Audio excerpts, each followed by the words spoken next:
National 5 Maths Practice Paper H, Paper 1. Now in question 4 we've got a vectors question and we've got to find out what vector AD is in terms of u and v. So here we have A and there we've got D, so we've got to get from A to D. Now it tells us these are congruent triangles. So that means they're all the same size and shape, all exactly identical. So that tells us if that's vector u from A to B, then from B to C it's also vector u. Now we know that from A to F is V, well that's exactly the same as from C to D. So that's also vector V. So overall to get from A to D we need to go to U plus V. So U plus V, and that is 2U plus V. Next we've got to express CE in terms of u and v. Well, CE is this vector here. So to get from C to E, we don't know what this vector is. We don't have any information about it there either, so we can't go directly. So to get from C to E, we're going to have to take another route to get there. So what I'm going to do is to go from C to D along there, and then I'm going to go from D to E along there. Now, I already know what CD is, that is vector V, and D to E, well, ED would be U, so D to E has to be negative U. So in which case, to get from C to D, it's going to be V plus negative U, or you can just say V subtract U. Also, a correct answer would be negative U plus V would work as well. Now in question number 5 we've got a circle, and what we were asked to do is to calculate the size of angle QRS, which is this angle here. Now before we do that I'm going to try and find a variety of different angles within the shape. I don't necessarily need to have them all, but I just want to go over some of the properties of a circle with triangles in it. Now first of all, there's a pile of information here that you can see that's just off the screen, but it tells us O is the centre of the circle, PQ is a diameter. So PQ is a diameter. So what we can see then, we've got a diameter and we've got a triangle as part of the semicircle. So that means that this has to be a right angle right here. Okay, it also tells us PQR is a straight line. It tells us RS is a tangent to the circle. So RS is a tangent.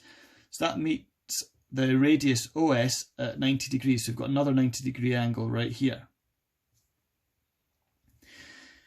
So it tells us then the angle QPS is 28 degrees. Well, that's on the diagram, and that's all information that's given in the question. Okay, so what we can do then, we can find out a variety of different angles. Well, we've got a radius here from O to S, that's a radius, and from O to P is a radius. That means we've got ourselves an isosceles triangle here. So if that's 28 degrees, then so is this 28 degrees. Now to find out this angle, we can subtract, because we've got this 90-degree angle here, 90 and subtract 28 from it, so 90 subtract 28, and that's going to give us 62 degrees, so that's this angle right here. Now this is a radius, this is also a radius, so that means that this is also 62 degrees. So we're getting close to the answer now. We've got a straight line, as it tells us that in the question. This is a straight line, so that means that these two angles here have to add up to 180. So 180 subtract 62 is 118 degrees. So 118 is this one right here. We can then say, because we've got 62 degrees here and we've got this right angle, 90 subtract 62 has to be 28 degrees. We've now got ourselves a triangle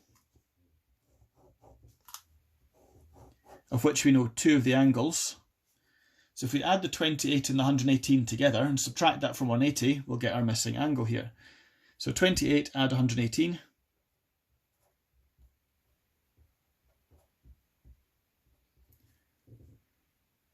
So that's going to be 146 degrees. And if we subtract that from 180,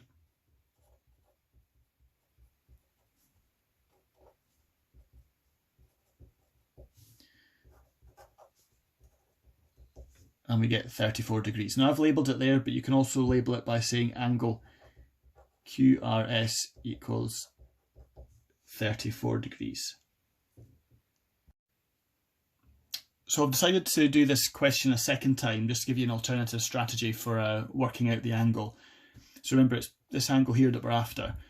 Now we can see that we've got this isosceles triangle that, as I mentioned before, so that's 28 degrees there as well. We also know that this is radius and this is a tangent, so that's 90 degrees there. So rather than working out all these other angles, what we can do is add together the 28 and the 90. So 90 plus 28 is 118 degrees. Subtracting 118 and the 28, so we better put those together. So 118 plus 28, and that's going to be 146 degrees. So if we subtract those two from 180, that gives us 34 degrees there. So maybe that's a slightly neater way of doing it than the way I did it the first time round.